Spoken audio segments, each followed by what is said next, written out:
থেকেৰা 5 পিচমান লৈছোঁ আৰু সেইখিনি অলপ পানী দি পেলাই অলপ সময়ৰ কাৰণে তিয়াই থ'ব লাগিব। এয়া মই লৈছোঁ বৰিয়লা মাছ। এইখিনি মই ভালদৰে বাছি ধুই লৈছোঁ।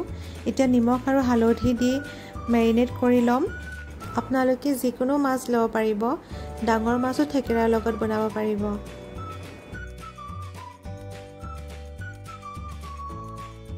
এতিয়া কেৰাহী এখন গৰম কৰি তাত তেল দিম।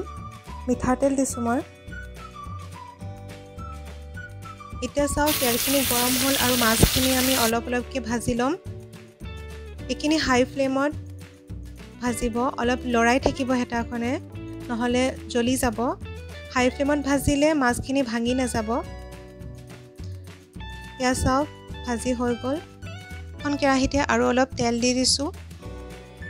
যেতিয়া তেলখিনি গৰম হ'ব তাত আধা চামুচ পাঁচফোৰণ দি দিছোঁ।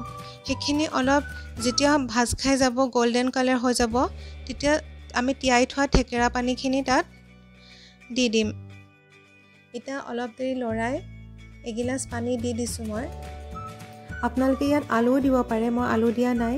আলু দিলে আপোনালোকে কি কৰিব, আগতে বইল কৰি ল'ব, বইল কৰি ভাঙি পেলাই তাত দি দিব। নিমখ সোৱাদ অনুযায়ী আৰু হালধি আধা চামুচ দি দিছোঁ। এতিয়া ভালদৰে লৰাই 3 মিনিটমানৰ কাৰণে মিডিয়াম ফ্লেমত ঢাকি থৈ দিম। এতিয়া 3 মিনিটৰ পিছত উতল আহিলে আৰু এই থেকেৰাখিনি আমি গুচাই দিম, কাৰণ এইখিনি থাকিলে আৰু বেছি টেঙা হৈ যাব। সেইকাৰণে মই গুচাই দিছোঁ থেকেৰাখিনি। এতিয়া চব থেকেৰা গোটেইখিনি গুচাই দিলোঁ আৰু যেতিয়া এইখিনি উতল আহিব তেতিয়া তাত মাছখিনি দি দিব। এইখিনি মিডিয়াম ফ্লেমত কৰিব। মাছখিনি দি অলপ ভালদৰে লৰাই দিব আৰু ল' ফ্লেমত 10 মিনিটৰ কাৰণে ঢাকি থৈ দিব। এতিয়া চাওক এইখিনি অলপমান ডাঠ হৈ গ'ল আৰু এইখিনি এতিয়া আমাৰ আঞ্জাখিনি হৈ গৈছে। আমি এতিয়া এইখিনি নমাই থ'ব পাৰোঁ।